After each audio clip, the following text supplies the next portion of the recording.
this all comes out of the legacy of a 2D animated film where a child loses their parent, and for 10 minutes, people all over the world sat in a theater and listened to that child cry over the death of their father. Just an honest, pure, clear emotion that people still go to Broadway every day in New York to see. It's like, that's the legacy. And I thought, if I can just stay close to that and chase that, some of my energy, as much of my energy as possible will remain in this thing.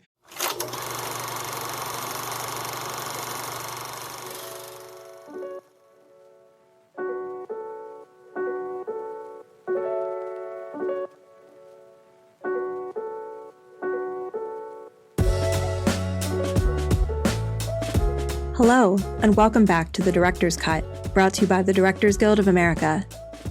In this episode, the backstory to the original Lion King unfolds in director Barry Jenkins' prequel epic, Mufasa, The Lion King. The film tells the story of Mufasa, an orphaned cub who befriends a lion destined as heir to a royal bloodline. The two become allies on a journey of adventure and self-discovery as they seek to start a kingdom of their own. In addition to Mufasa the Lion King, Jenkins' other directorial credits include the feature film If Beale Street Could Talk and episodes of the series Dear White People. He was nominated for the DGA Award for Outstanding Directorial Achievement in Feature Film for 2016's Moonlight, and won the DGA Award for Outstanding Directorial Achievement in Movies for Television and Limited Series for 2021's The Underground Railroad. Following a screening of the film at the DGA Theater in Los Angeles, Jenkins spoke with director Ben Affleck about filming Mufasa the Lion King. Listen on for their spoiler-filled conversation.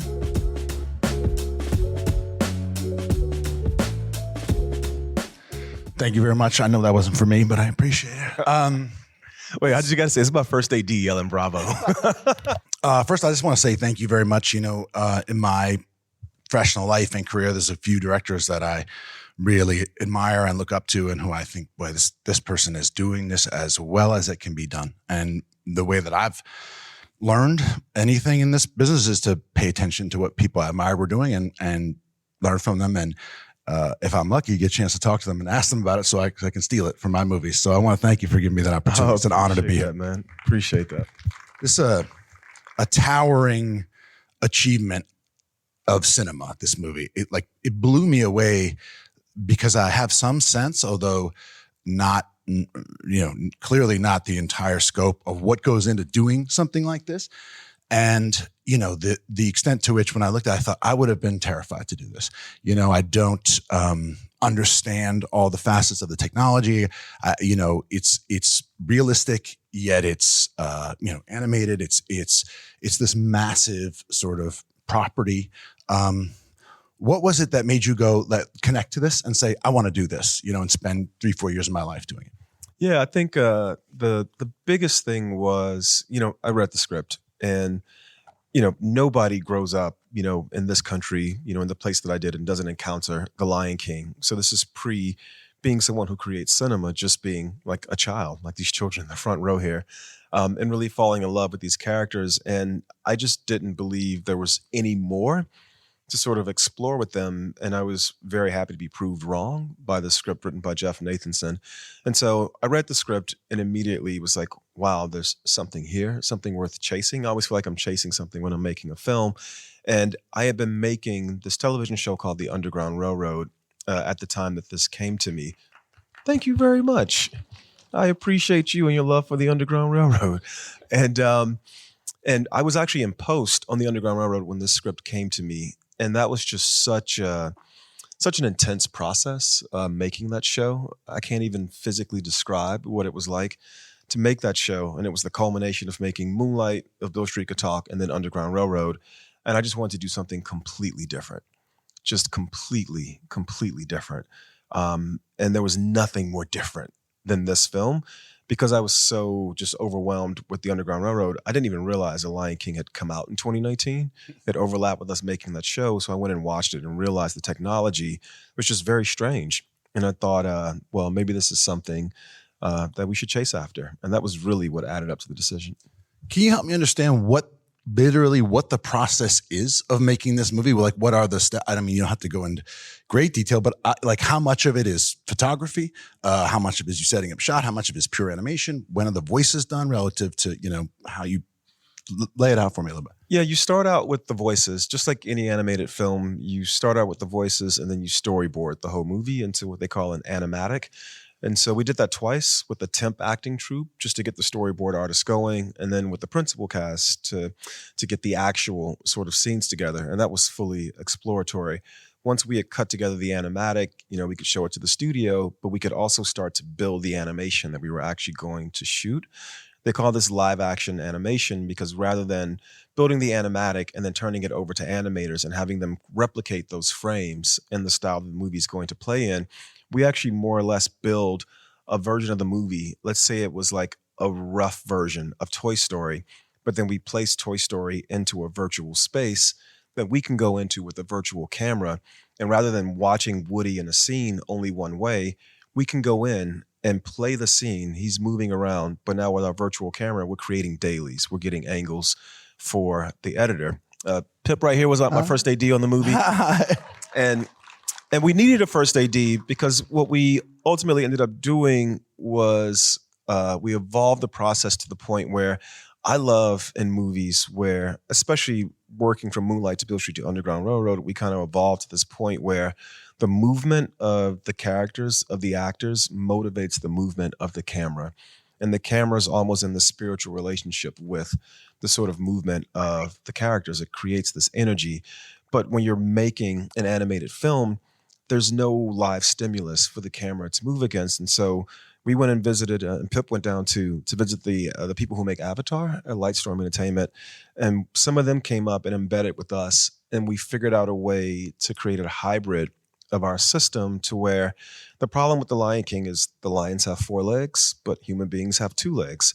And so it's not like Planet of the Apes where you can have an actor in a suit and right away that motion capture is translated to the character. We had to have animators come in because they could understand how to manipulate the suits, that it was a rough translation from 2 legs to 4 legs. But what that gave us was we could play any scene out loud on the stage with Pip directing everyone just like she would in the real world. And the animators are now moving around. So I've already directed the performance of the principal cast and voice. Now I'm directing just purely the blocking, the physical performance of the scene with these animators. And in 2D animation, you're drawing with your hand. In this case, it felt like the animators were drawing with their whole bodies, the physical blocking of the scene. And so if I was to step up and just come at you, Ben, he's a big dude. I ain't gonna come at him. But if I came, I didn't think it was going to turn into this. All right. You might react. You might stand up or step back, and the camera wants to react to that as well. Those were the kind of things that we were able to sort of bring into the process. And so you guys just saw the film. There's a scene where Rafiki is fishing and Mufasa walks up to him. We did that in this quad cap live action sort of setup. And at first, the scene was meant to be just face to face, but it was clear from hearing Aaron's performance, the things he was saying, he wouldn't be able to say directly to his face. He wanted to go to therapy, but he couldn't face the therapist. So we remixed it and had our animator walk around the pond and speak to his back. And then there was a moment where he looks down and we're like, oh, there's going to be a reflection. The camera tilts down. We did it all as a oneer. And we did it spontaneously on the spot that day, which is something you just can't do in typical animation. And so that was how the process started to sort of bend to our will. Now it happened like 2 years into the process. And so we didn't film everything that way. But the things that we did, I think you can really feel the texture coming off the screen. I once heard a director describe the process of making a movie as like painting a 500-foot mural, from a foot away, and what you're describing to me sounds like an even more Baroque, difficult, complex version of that with different aspects of the film created almost in a siloed way that would require such a level of really sophisticated kind of mastery around how they all come together. This is what I mean by sort of my sense that like this is an extraordinary achievement.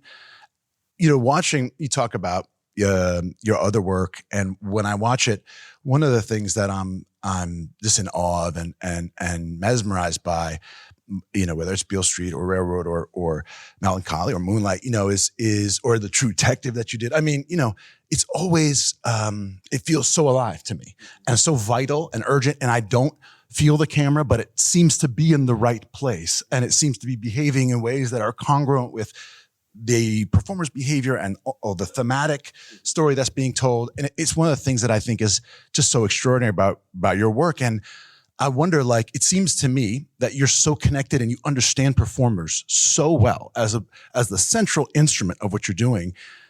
Did you feel restricted in that way? Like, what was your relationship with the actors like? I did feel restricted for part of the process. I mean, directing the principal cast was amazing because everything was wide open. I mean, even to the point of we did the first year of the movie during COVID, and so none of the actors could be together physically in booths. But the great thing about doing an audio recording when people in separate booths, you can talk over each other like as much as you want. So you're doing the Robert Altman thing, but you don't have to figure out a way to 7-track it. So it was like really dope where we could just figure out whatever the scene wanted to be. That was total freedom. The restriction you're talking about, that came from the animators aren't actors. They just aren't actors. And so when you explain to them, hey, whoa, slow, you would be slowing down right now. Actually, you would lift that leg, but maybe not set it. Why? Because you just heard this thing that you just cannot hear, that you've been trying to avoid hearing, for your whole life. Oh, with an actor, you get that. I don't even have to explain it that way. And so, but what came out of that was this really beautiful sort of like way. You always have to find a language with any actor you're working with. Then when you're working with non-actors, you have to find even a language within that language. And what I realized was these same animators were going to take this rough draft of animation back and start building the expressions. So as I'm directing them through physical performance and I'm motivating that performance based on emotion, they're already inputting, okay, it's not just a step, it's a hesitant step because this person is afraid of being reminded of their parents. And all that stuff, that loss, that yearning, it's going to start working its way into the animation they have to do 8 steps later, 12 steps later. So I did find it restrictive because when you're on this is a real movie, but when you're on an actual set, all this stuff is happening at once and the camera is capturing it right there. You're trying to take all these layers of creation because in this thing, you're creating everything, but somehow bring the principles of capture sort of into it. I mean, honestly, what you're describing really illuminates, I think, not to be director-centric, but the DGA. I wouldn't say this at SAG, but the degree to which a great director really has to understand performance and actually really the challenge when you have that level of understanding of what you're looking for is to not, sort of get into an actor and go, hey, and then slow down at this, and let them live it. But it really illustrates that this stuff that you do is not accidental, but is constructed out of an understanding of human behavior that's very specific. And I find it so incredibly impressive. But you know what though? Because you're an actor. You're an actor as well. You're my day job, by the way, just to let you know, I brought my resume with me for your next movie. If you, but it's responding to what you guys do. It really is. And if you're poking. Well, sometimes it is, but you kind of gave away the fact that it's like there's a little part of directing which is like I kind of think it should be this way, and I hope we arrive there. And that you having to actually have that kind of discussion with animators, that's what I mean. It reveals actually, like, I think the really extraordinary directors both are open to like, I didn't see it that way, and that's spectacular. And Mahershala is doing this, and I'm going to actually just let go of all the ideas I showed up and put that in the movie because it's beautiful. Or when you're trying to allow an actor to behave authentically and naturally, but you've got a very clear idea of, in some ways, what that looks like, the balance of that, not having the opportunity to have the fully physicalized performance and having to kind of instruct it, to me, kind of betrays a little bit of the fact of that, you walk into a situation knowing like this should work in this way, ideally. And I think it's enormously laudable. Like as an actor, I would actually feel very safe about that because I'd be like, I want to work with somebody who really understands what it is that they want to, Audience, I am guaranteeing Ben's safety. All right. You are all my witnesses. Safe place for me. Thank you. When I look at there's a way of looking at this, like from how you described it, talking about the story and the people and what happens, just ironically, the sort of basic humanity of it, which although there's not people in them, they're animals, but they're anthropomorphized and you imbue them with this tremendously realistic humanity. There's another side of looking at The Lion King, which when I think about Disney, who I love, they're great people, but they're a public company, they have shareholders, and this is like this massive asset, right? And you look at The Lion King as, the two most feared and, fawned over letters in the movie was I and P. It's like, this is throwing off all this money. It did all this on Broadway, our movies. So there's kind of you're managing our pension fund and our annuity here responsibility. How do you reconcile the tensions between the director of films that to me look like absolutely pure exercises in the cinematic exploration of human life and behavior, with willingness to take almost an obliviousness to risk, in favor of like a certain truth that is wanting to be expressed. And what I know must have been even a self-imposed sense of like responsibility for managing this other huge thing that doesn't want to take risks. How did you reconcile that? Well, you gave the analogy earlier of the artist being this close to the painting or to the canvas, and there's like 5,000 different things that you have to get exactly right. And you don't allow yourself to stand back there to see every element of what you're doing. It was kind of that to some degree, but also too, the IP is one thing and the stockholders, yes, all those different things. But I'm seeing these kids here, and there are kids all over the world through barriers of language, barriers of culture, who just love these characters. And when I read the script for the first time, I was them. And that was just the thing that I became obsessed with. And you're right, there is a certain level of obliviousness that you have to sort of embrace in order to continue working day after day, especially on an image that just will not resolve. You won't see the image until 2.5, 3 years down the line in some cases with some of these scenes. And so you just keep working and working and working, and you really don't allow that voice to sort of come into play until it absolutely has to. And of course, there was a moment where it absolutely had to, and then you get into that, and you fight and you do all the things that you can. But for me, it was just about staying close to the canvas and just like work, scene to scene, beat to beat. What in this is real? What in this can be true? Because this all comes out of the legacy of a 2D animated film where a child loses their parent, and for 10 minutes, people all over the world sat in a theater and listened to that child cry over the death of their father. Just an honest, pure, clear emotion that people still go to Broadway every day in New York to see. It's like, that's the legacy. And I thought, if I can just stay close to that and chase that, some of my energy, as much of my energy as possible will remain in this thing. Then you just work, and then you get to the end and boom. Well, I have to say, how they score like gymnastics routines or diving by orders, magnitudes of difficulty. I feel like this was a 10x level, given all of the things that you juggled, and yet you made it feel effortless and real and beautiful. One of the things that informs filmmaking, is certainly like the environment, right? But now I'm not expert. I've only been to Tanzania a couple of times, but it like, as often is the case with great filmmakers, like I look at it and I thought, oh, that must be researched. It's so authentic. It looks so real to me, although I'm not really qualified to make that judgment. It felt that way to me. To what extent did you incorporate like real landscapes, locations, all the photographs, all that kind of stuff that typically goes into it? Yeah, Mark Freeberg, the production designer who did the Underground Railroad and If Bill Street Could Talk, also did this film. He learned this new system of virtual production as well. Because we started during the pandemic, we couldn't physically go to the continent. I was robbed. I'd make a movie set with the continent of Africa, didn't set foot there, still have not. It's a shame. Somebody this is recorded, tell Walt Disney I am due a trip to the continent of Africa. Somebody will get you a ticket. But instead, this really wonderful thing happened. Botswana, Tanzania are definitely in the film. What we did was we reached out. This is the pandemic. Everybody's locked down. People want to work and express themselves.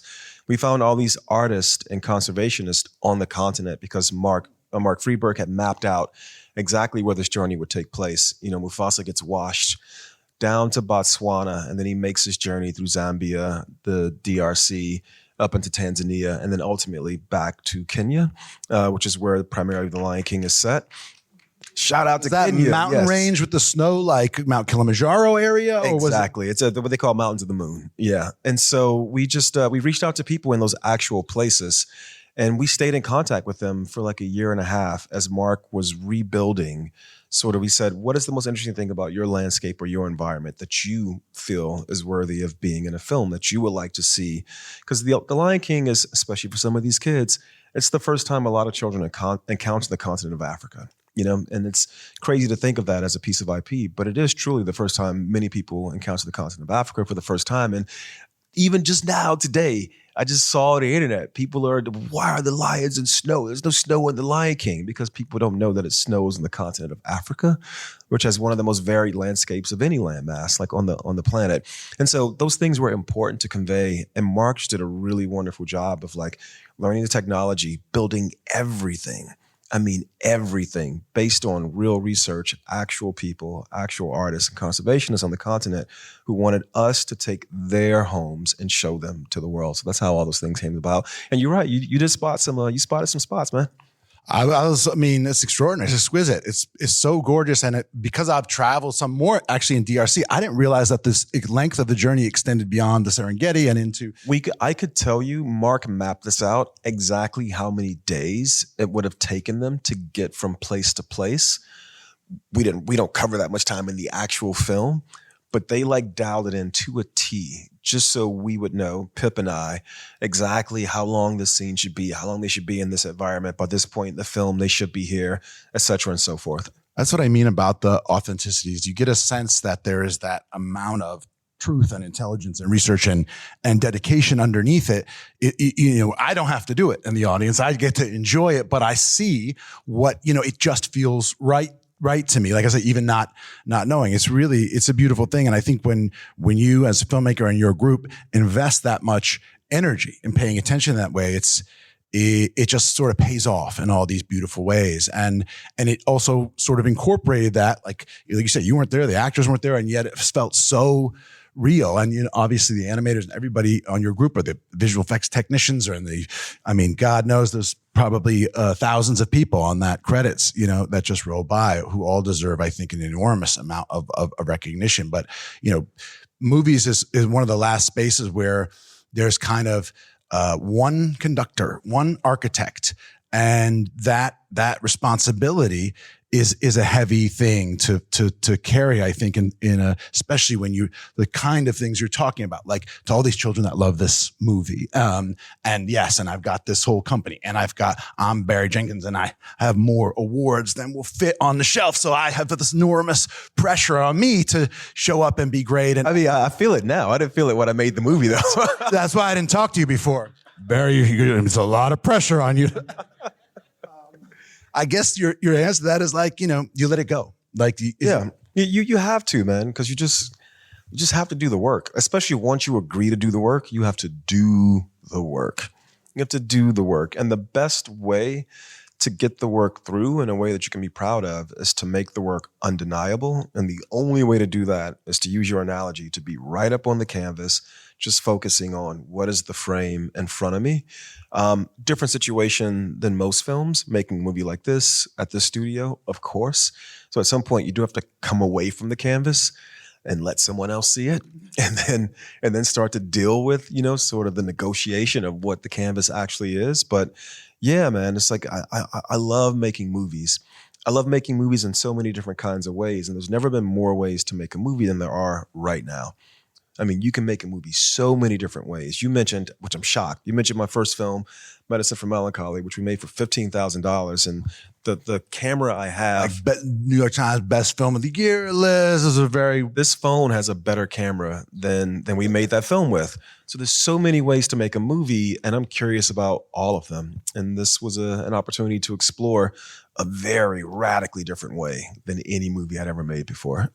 I mean, I think it's emblematic of your courage as an artist, taking on all these disparate tones and techniques and approaches.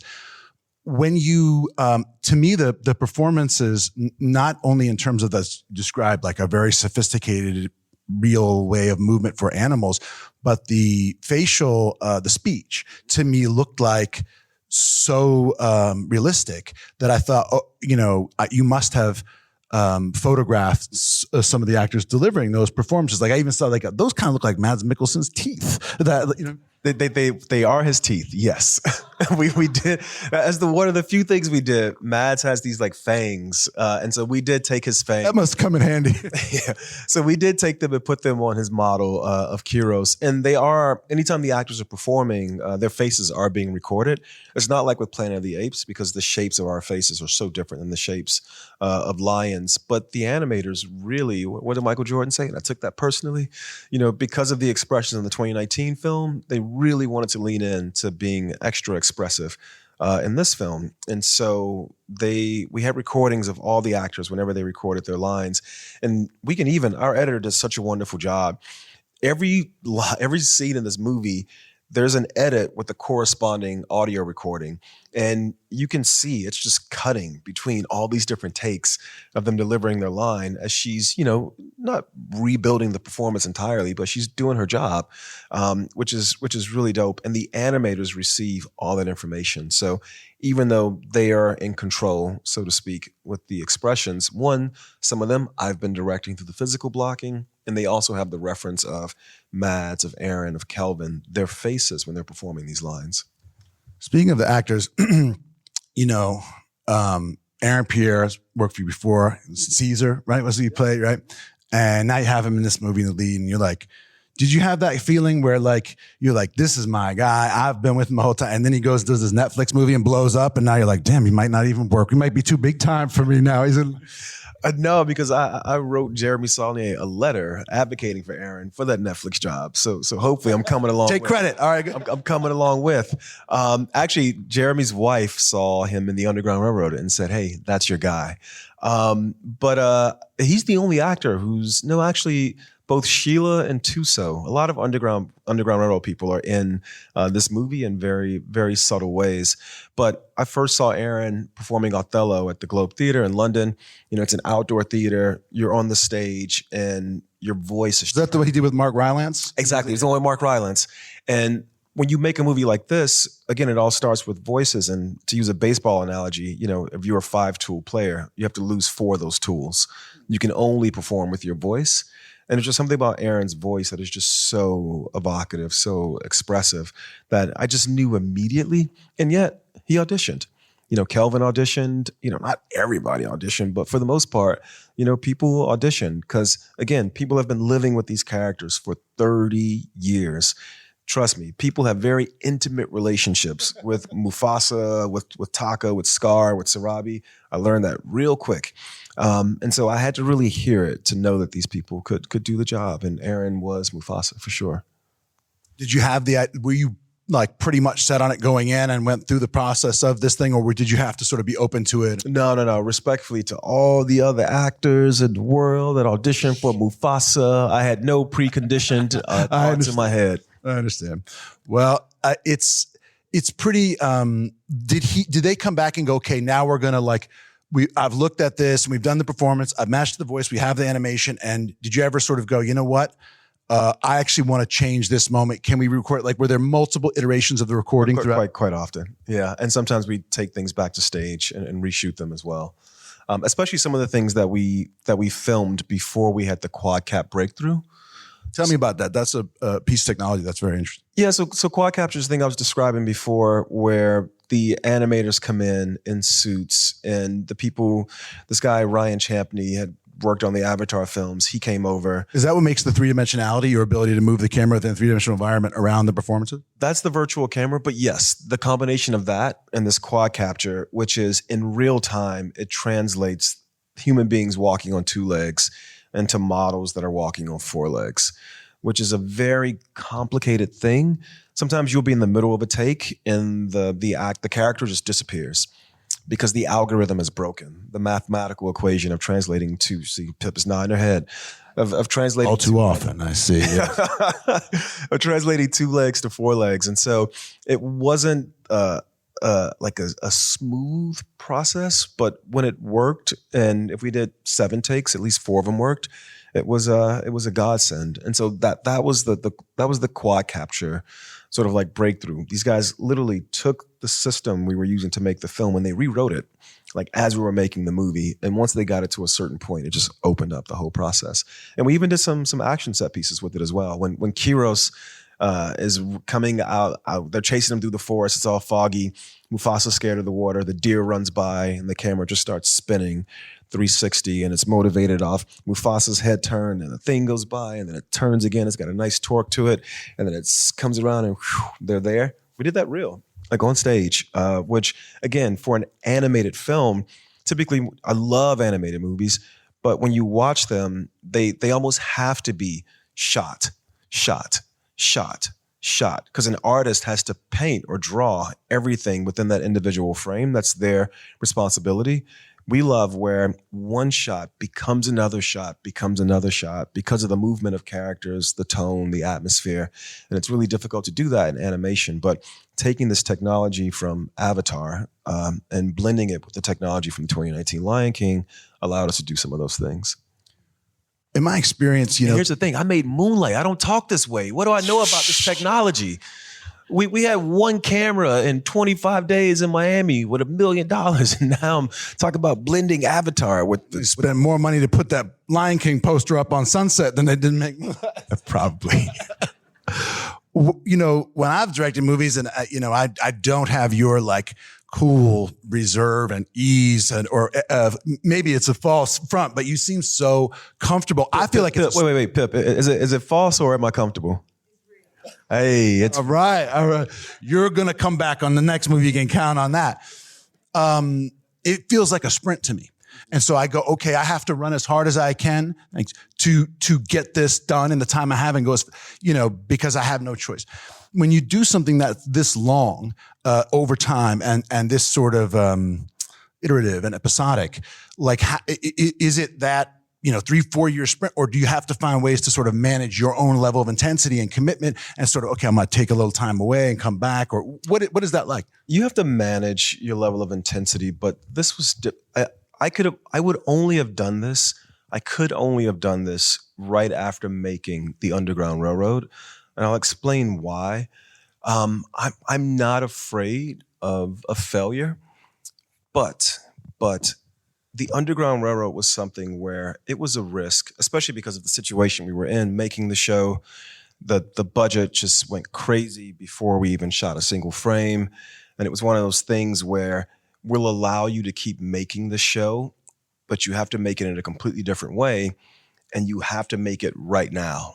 And so it was one of those things where literally 24 hours a day, you're just making. You come off set, you get 3 hours sleep, you got to figure out what to do the next day.